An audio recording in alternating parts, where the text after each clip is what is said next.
네, 본문은 이 사도 바울이 하나님이 나를 사랑하신다, 우리를 사랑하신다, 아주 강력하고 분명하게 가르쳐주고 있습니다. 그러면 어떻게 이렇게 확신을 가질 수 있을까요?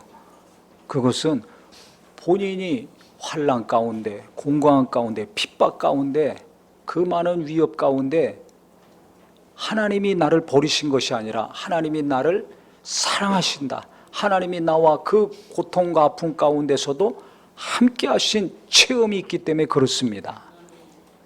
그러니까 어떤 핍박이 와도 두렵지가 않은 거예요. 도살장으로 끌려가는 양같이 당장 목베임을 당한다 할지라도 무섭지 않은 겁니다. 도리어 모든 일에 우리를 사랑하시는 이로 말미암아 우리가 넉넉히 이긴다 그랬죠. 이긴다는 거예요. 죽이는 사람이 이기는 것이 아니라 죽임 당하는 우리가 이기는 것이다. 왜 그렇습니까? 부활이 있고 하늘 날아가고 거기서 면류관을 받고 영광 가운데 주님이 맞이하신다는 걸 알기 때문에 넉넉히 이기는 거죠. 죽음을 이겨요. 그래 초대교회가 부흥할 수 있었던 것은 많은 핍박이 있었고 목베임을 당하는 사도들과 성도들이 있었지만 도리어 성도들이 두려워서 도망한 것이 아니라 순교를 사모했습니다. 예수 믿다가 복음 전하다가 목베임 당하는 거, 옥에 갇히는 거, 그걸 더 사모했습니다. 왜 그렇습니까? 하늘나라가 있다는 것을 믿고 예수님이 가신 길 나도 간다, 우리가 간다, 이것이 최고의 삶이라는 걸 알았기 때문에 그렇습니다. 그러니까 아무리 핍박을 가고 아무리 지도자들을 죽여도 교회가 흩어지질 않아요. 믿는 자들이 흩어지지를 않아요. 믿음을 버리지 않고 더 열심히 믿어요.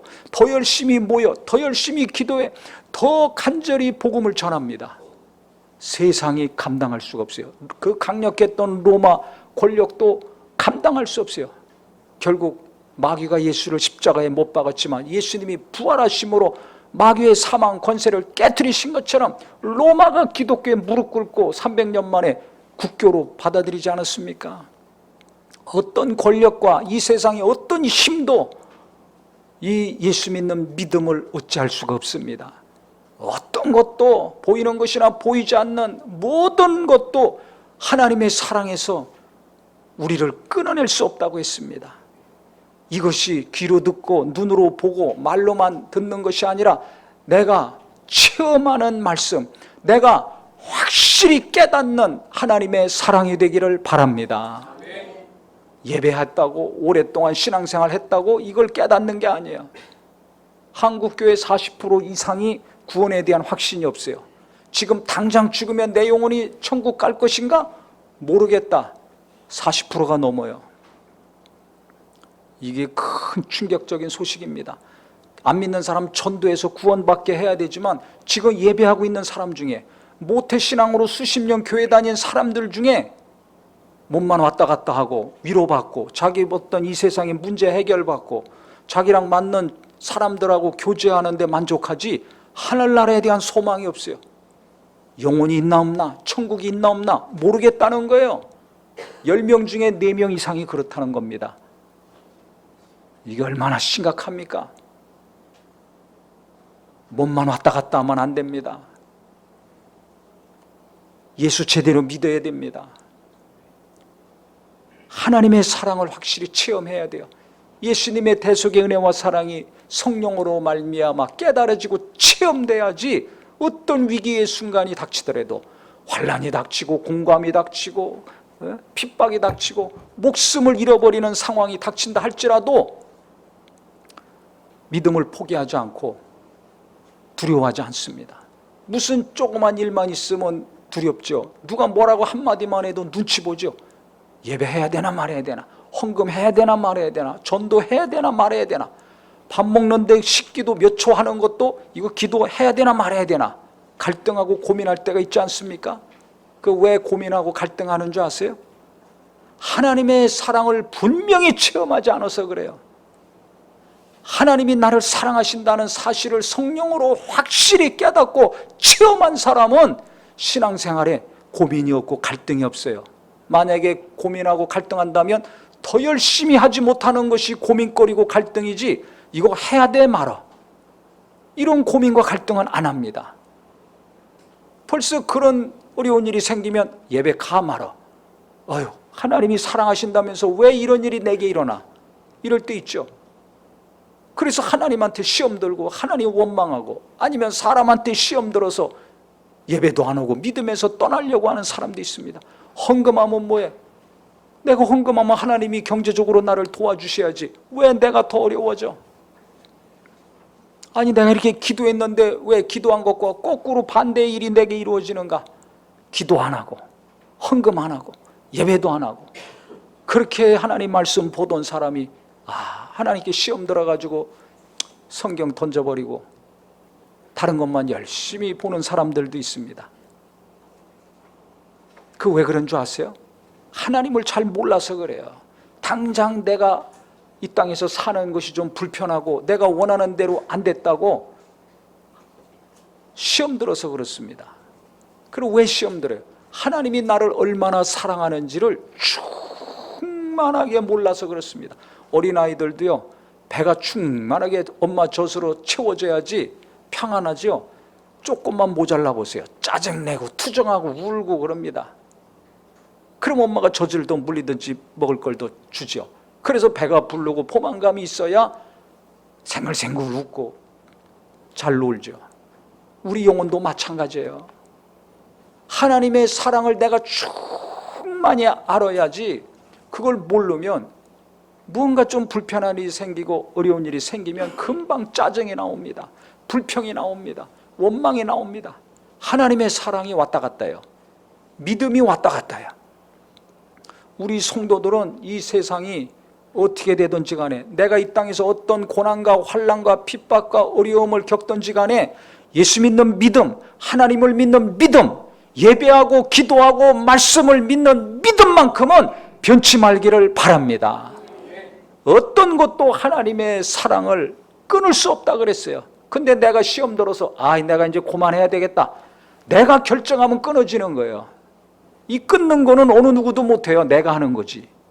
그래서 자기 자신이 스스로 하나님의 관계를 끊어버리고 교회 바깥으로, 예수 바깥으로 뛰쳐나가고 하는 사람들이 갈수록 많지 않습니까? 대부분 들어보시면 하나님이 나 사랑하네, 왜 그때 이 일을 하나님이 안 도와주셨어? 하나님께 시험 들든지, 아니면 사람한테 시험 들어서 어떻게 믿는 자가 저럴 수 있어? 어떻게 목사가 저러고 장로가 저러고 집사가 저럴 수 있어? 어떻게 우리 부모는 교회 다닌다면서 저럴 수가 있는가? 그래서 사람한테 시험 들어서 또 믿음에서 떠나는 경우도 있습니다. 하나님의 사랑을 모르면 그렇게 돼요. 하나님의 사랑을 확실하게 성령으로 체험하지 않으면 시험 들어서 신앙생활 못합니다. 그래서 우리 성도님들 천국 가고 싶다면 부활해서 하늘나라 들어가야 될 텐데, 그러려면요, 그 이전에 내가 지금까지 몇 년 신앙생활 했던지 예배를 몇 번 했던지 관계없이, 주여 내가 하나님의 은혜와 사랑을 더 확실히 알게 하여 주시옵소서. 내 가족들이, 내 자녀들이, 내 부모 형제들이 하나님의 은혜와 사랑을 확실히 알고 거듭나게 하여 주시옵소서. 목에 칼이 들어온다 할지라도 두려워하지 아니하고 예수 믿는 믿음을 지속하게 해달라고 기도해야 됩니다. 지금 바울은 그 믿음이 있어요. 어떻게 해서 이 믿음이 생겼습니까? 공부 많이 해가지고 사업이 잘 돼가지고 대인관계가 좋아서 부모가 부자라서? 아니에요. 본인이 죄인임을 철저히 깨달았고 예수님이 내 죄를 담당하시고 나를 구원하신 구약의 약속의 메시아라는, 오리라고 하신 그 구세주라는 것을 확실히 알았기 때문에 그렇습니다. 성령으로 확실히 체험했기 때문에 그렇습니다. 그러니까 우리 예수 믿고 신앙생활 하는 분들은 하나님의 사랑을 알아야 돼요. 예수님의 이 십자가의 대속의 은혜와 사랑을 그냥 귀로만 듣고 끝나는 것이 아니라 성령으로 내 속에서 확실히 내가 체험받고 깨달아야 됩니다. 그래서 어떤 일이 있더라도 하나님의 사랑을 의심하지 않아야 돼요. 이 체험이 없으면 하나님의 사랑을 의심합니다. 우리가 살다 보면 오늘 설교 제목처럼 이해 안 되는 일이 많아요. 특히 남편이 이해 안 돼, 수십 년 살았지만 이해 안 되고 속 터질 때가 있습니까? 없습니까? 이거 봐요. 조용하면 다 인정하는 거거든요. 여기서 맞다고 하면 벌써 옆에서 공격이 들어오니까 못하죠.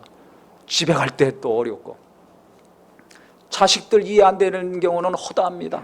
오늘도 이해가 안 되고 내일도 이해가 안 됩니다. 같이 살아서 내가 난 자식이지만 이해 안 될 때가 많아요. 특히 청소년 때. 직장에서도 이해 안 될 때가 있죠. 이 지도자들, 정치인들 보면 이해 안 되는 것이 얼마나 많습니까? 왜 저러지? 그 상식적으로 뻔한데 아주 상식을 벗어나는 일들이 많이 일어납니다. 이것이 오늘만이 아니라 계속 앞으로도 일어날 것입니다. 그러면 어떻게 됩니까? 나랑 관계가 가까이 있는 사람들 가운데 이해 안 되는 일이 벌어지면 그것이 내게 상처가 되고 충격이 됩니다. 그러면 화가 나기도 하고 원망이 나오기도 하고 미움이 나기도 하고, 그래서 신앙생활까지 흔들릴 수도 있어요. 저는 지난 주일날 연휴 기간이잖아요. 제 아는 분이 있는데 그 이야기를 들었어요. 저희 집사람 통해서 얘기를 들었는데 교통사고가 크게 나가지고 병원에 입원해 있다는 거예요. 한 달이나 됐다는 거예요. 근데 교회에서 찾아오는 사람이 아무도 없다라는 거예요. 새신자 교육까지 마쳤는데, 새가족 교육까지 마쳤고 석 달이나 지났는데도 소속이 안 돼 있어요.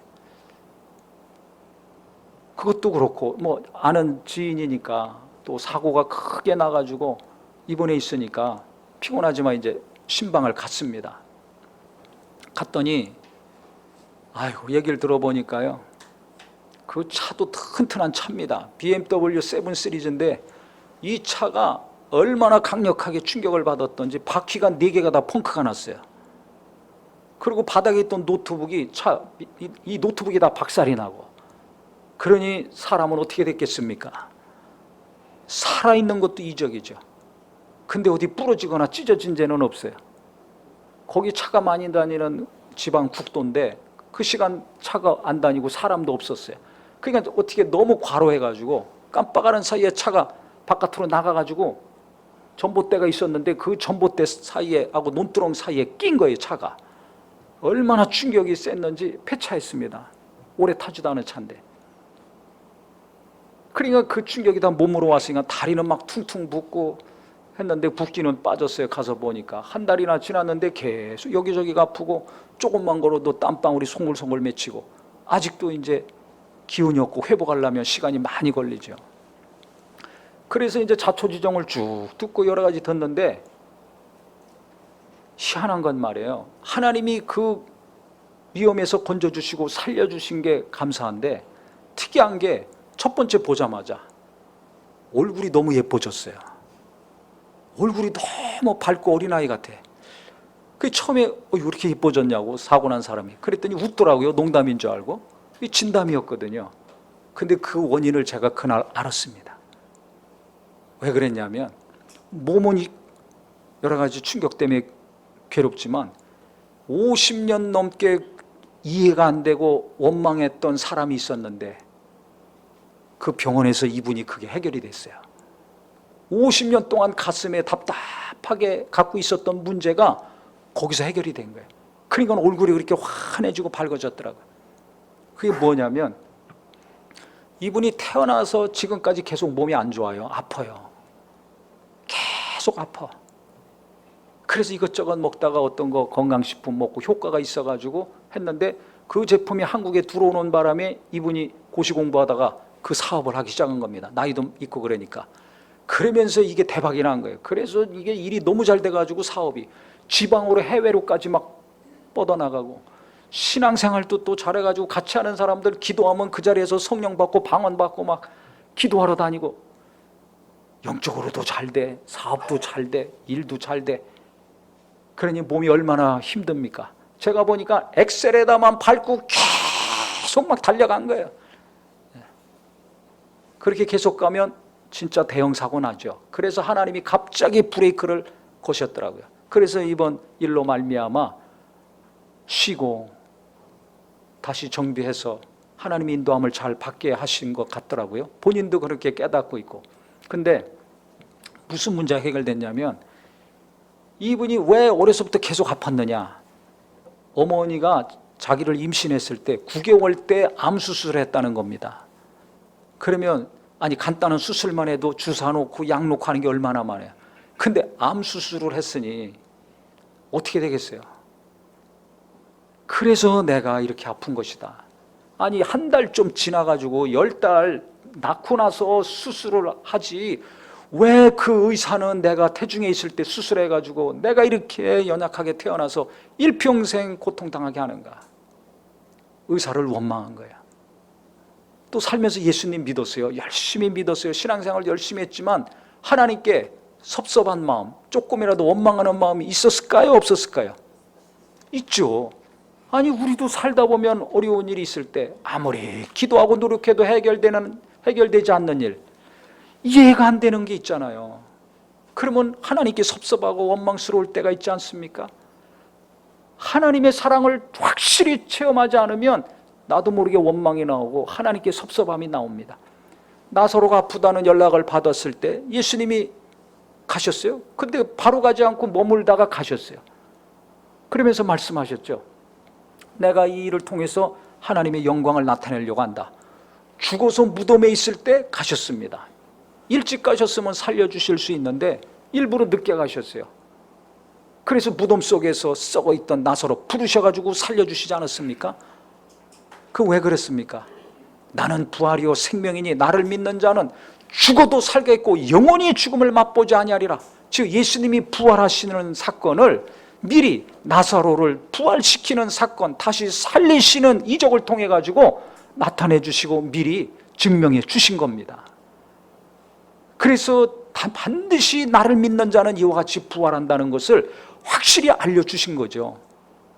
그렇지만 마르다는 주님 만났을 때 뭐라고 했습니까? 섭섭함이 있는 거예요. 주님이 빨리 오셨으면 우리 오빠가 살았을 텐데 지금 늦게 오셔가지고 죽었습니다. 장례 치르고 있습니다. 이거예요. 우리도 어려운 일이 생기면 주님 기도하니까 도와주시옵소서, 빨리 도와주시옵소서, 이 마음이 있잖아요. 근데 내가 원할 때 하나님이 도와주시지 않으면 섭섭함이 있을 수 있어요. 심하면 원망할 수도 있어요. 더 심하면 시험 들어서 믿음에서 떠날 수도 있단 말이에요. 그러니까 이분은 믿음은 있어요. 하나님을 알아요. 근데 섭섭함이 있었던 거예요. 그래서 계속 기도했답니다. 오랜 동안 기도했는데 그때 하나님 말씀하시기를 내가 너를 지켰다. 태중에 있을 때 암 수술했지만 내가 너를 지켰다. 그러니까 살고 있는 거 아닙니까? 태어나서. 근데도 아직 뭔가 좀 섭섭함이 있고 특히 그 의사, 수술한 의사에 대해서 원망이 있었다는 겁니다. 그새를 왜 날 다음에 수술하지? 왜 임신했을 때 수술해가지고 엄마도 힘들고 나도 힘들고 수술한 다음에 약을 못 놓잖아요. 아니 태중에 아이가 9개월 됐는데 어떻게 약을 막 투여할 수가 있겠어요? 그러니 수술하는 엄마도 얼마나 고통스럽고 괴로웠겠어요. 그래서 그거 생각하니까 이 의사에 대한 원망이 이루 말할 수 없었다는 겁니다. 그런데 무슨 일이 벌어졌는가? 사고 나가지고 그 한방병원에 입원해서 치료받고 있는데요. 그 병원이 이 장을 해독하는 거, 디톡스하는 그 전문 병원이라 그거 하려고 어떤 분이 왔는데 성모병원에서 수간호사로 오랜 동안 일한 분이 왔다는 거예요. 그래서 장 해독하려면 한 일주일 입원해 있어야 되는데 아시다시피 여자들은 그냥 만나면 뭐 서로 그냥 얘기 많이 하잖아요. 이 얘기 저 얘기. 그래서 이제 자기 얘기한 거죠. 왜? 그게 항상 가슴에 맺혀 있으니까.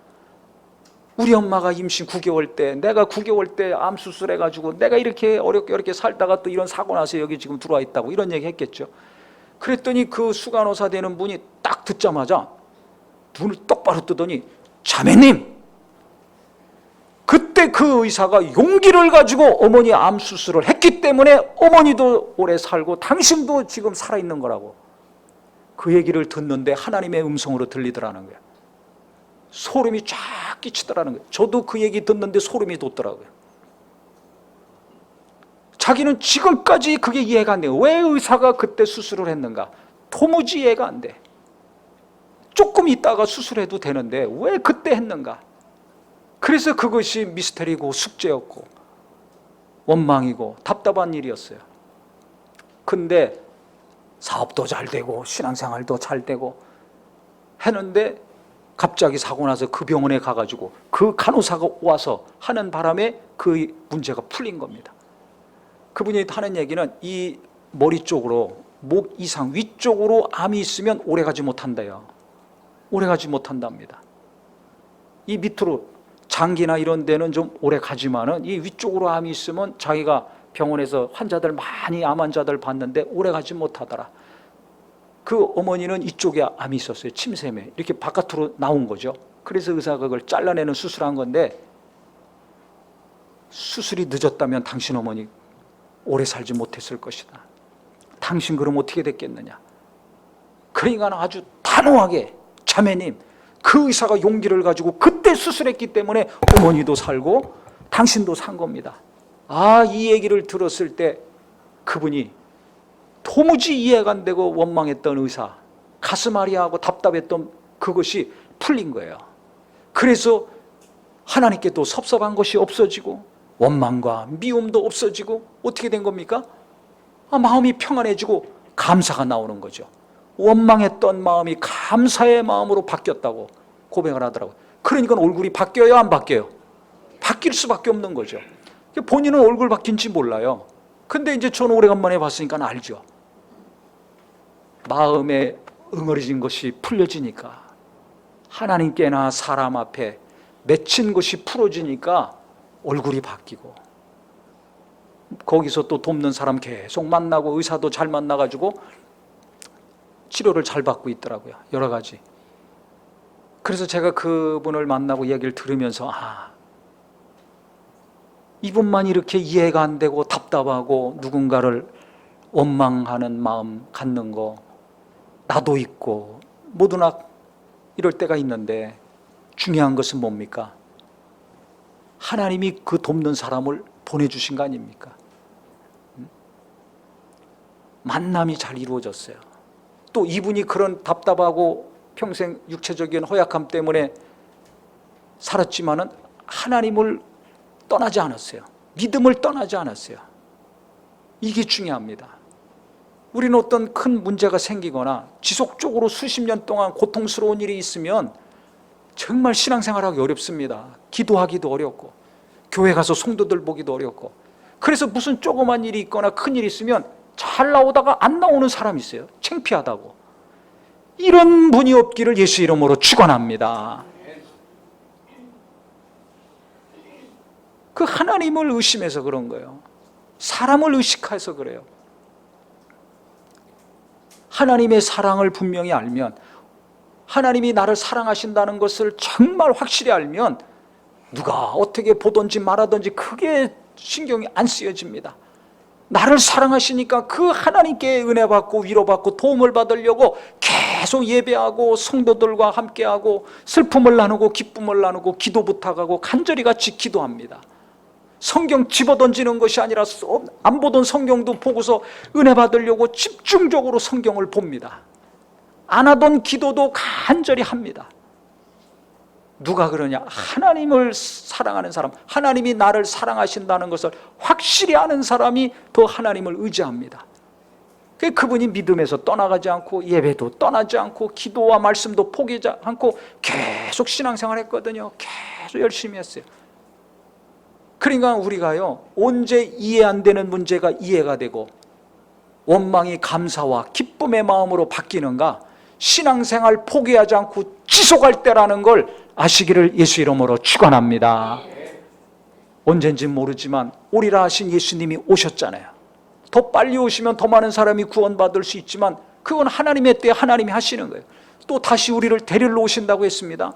빨리 오시면 괴로운 인생 끝나고 천국 가서 낙원에서 편안하게 살 수 있는데 왜 이렇게 안 오시는가? 세상은 갈수록 전쟁이 끊이지 않고 경제는 어렵고 자식 키우기도 어렵고 공부하기도 어렵고 취직하기도 어렵고 이렇게 힘든데 왜 더디 오시는가? 빨리 오시지.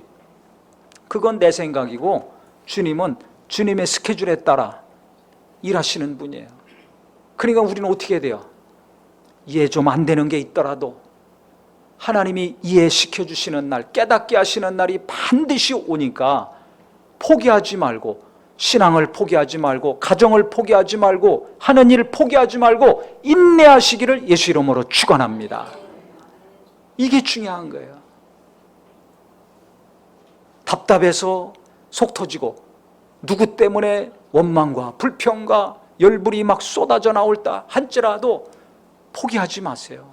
때가 되면 감사로 바뀌고 하나님을 찬양하는 마음이 될 것입니다.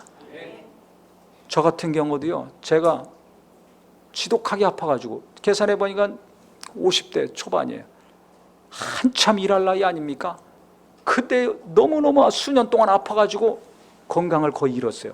몸도 원래 건강하지 않은 사람이 힘이 다 빠지죠. 하나님이 또 그때 왜 개척하게 하세요?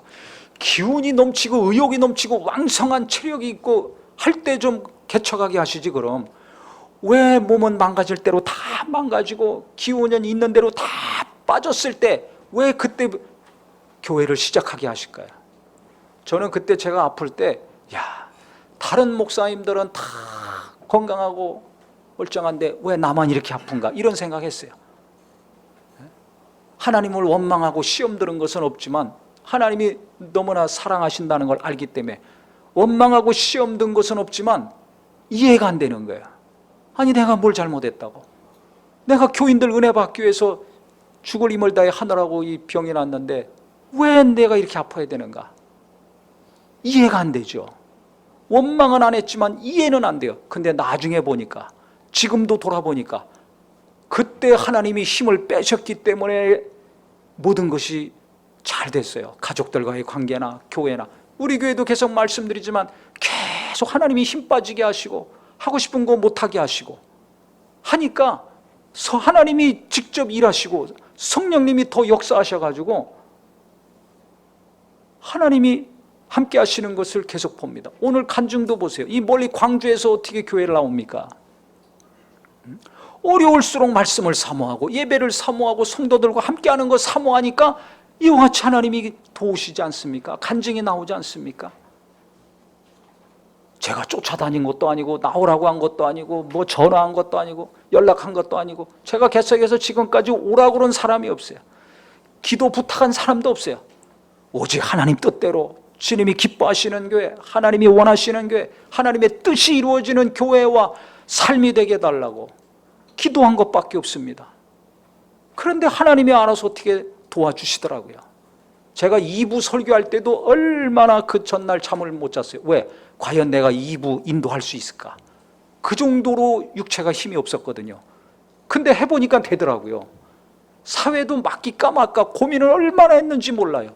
근데 해보니까 되더라고요. 그래서 지금까지 하고 있는 거예요. 이게 희한합니다. 도무지 이해할 수 없는데, 저 자신은 이해할 수가 없는데, 지금도 이해가 안 되는 게 너무나 많죠. 하지만 때가 되니까 하나님이 알려주시더라고요. 왜 그때 아프게 하셨는가? 왜 작년에 또 아프게 하셨는가? 하나님은 계속 힘 빼시는 거예요. 힘을 빼요. 그래서 힘 빠지는 게 은혜라는 걸 깨달았습니다. 이거 가지고 지난달 선교제에 가가지고 선교사님들과 얘기하고 예배 때 설교하고 했더니 은혜를 얼마나 많이 받던지요. 많은 위로를 받고 은혜를 받더라고요. 뭔가 열심히 하고 잘하고 탁월해가지고 이루어놓은 것이 아니라 고생한 얘기, 아픈 얘기, 힘 빠지는 얘기만 했거든요. 힘 빠지는 얘기만 했는데 은혜를 받고 눈물을 흘리고 힘을 얻었습니다. 할렐루야. 누가 역사하시는 겁니까? 하나님이. 그러니까 우리 교인들 힘 빼는 거 잘 하셔야 됩니다. 뭔가 막 하고 싶죠? 오늘 간증도 있죠. 뭐가 하고 싶잖아요. 막 했더니 도리가 안 되잖아요. 힘 빼셔야 돼요. 막 돈 벌어서 부자 되고 싶습니까? 힘 빼세요. 섬기는 자가 큰 자라고 했습니다. 하나님이 보실 때 최고의 부자는 섬기는 자예요. 줄 생각은 안 하고 취할 생각만 하죠. 생각부터 바꿔야 됩니다. 돈 벌어서 줄 생각해야 돼요.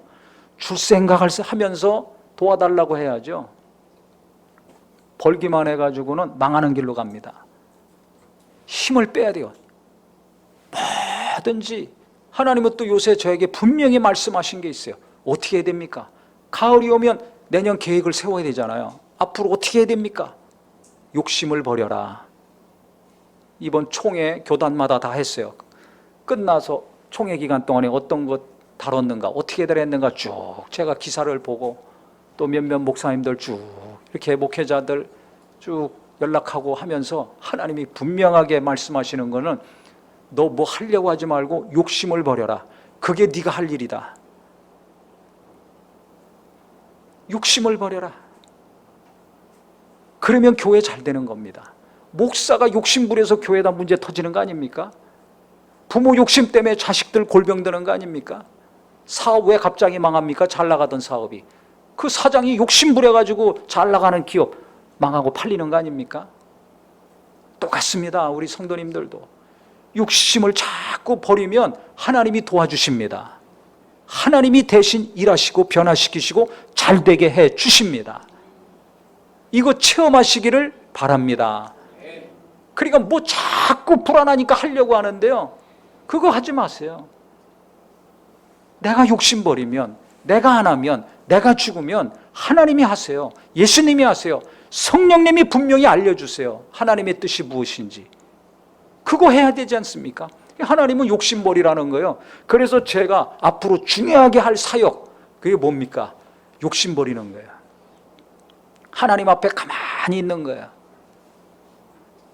하나님이 뜻이고 하나님이 원하시는 겁니다. 그러니까 다른 거 뭐 전도하고 양육하고 뭐 제자 삼고 기도하고 부흥회하고 세미나하고 이런 것도 하려고 하지 말아라. 너 욕심 버려. 그래서 너 교인들 어떻게 하려고, 교회 어떻게 하려고, 더 키우려고, 더 부흥시키려고, 숫자 늘리려고, 그래서 어떻게 하려고. 가만히 보면 그 밑바닥에는 욕심이 있거든요. 목사의 욕심이 있어요. 죽어라고 열심히 뭔가 해가지고 큰 거 이루려고 하잖아요. 누구나 그게 있잖아요. 그 사고 납니다. 육신의 생각은 사망이라 그랬어요. 성령의 역사, 하나님의 역사, 하나님의 영광이라고 했다가 나중에 망하는 거 많이 보셨잖아요. 무너지는 거 많이 보셨잖아요. 그래서 신앙생활에다가 충격받아가지고 아직도 정리가 안 되고 헤매는 사람들 많습니다. 그 욕심을 버리라는 거예요. 제 주요 사업, 제 주요 목회, 가장 힘쓰고 신경 써야 될 거 욕심 버리는 겁니다. 내년에 말해야 되는데 지금 미리 얘기했네. 그렇다면 저에게 주신 마음이니까, 하나님의 뜻이니까 그것은 우리 모두에게 하시는 하나님의 뜻이라고 생각합니다. 우리 김한수 목사님 와서 말씀 전했잖아요. 목사가 하는 설교는 그 교회에게, 그 공동체 하시는 말씀이라고 들으셨죠? 하나님이 우리 모두에게 하시는 말씀이에요. 욕심을 계속 버리면 이해 안 되는 것이 이해가 됩니다. 계속 하나님을 가까이 하고 성도들과 함께하고 삶을 나누고 기쁨을 나누고 은혜를 나누고 기도하다 보면 이해가 되고 깨달아지는 날이 옵니다. 원망하고 불평하고 흥분하고 씩씩거렸던 마음이 감사의 마음, 평안의 마음, 기쁜 마음으로 바뀝니다. 그날은 반드시 옵니다. 예수님이 오셨듯이 다시 언젠지 모르지만 분명히 오실 것처럼 우리도 이해 안 되는 거 언젠간 이해되는 날이 오고, 답답하고 속 터졌던 거 언젠가는 평안해지고 깨달음 가운데 감사하는 날이 올 것입니다.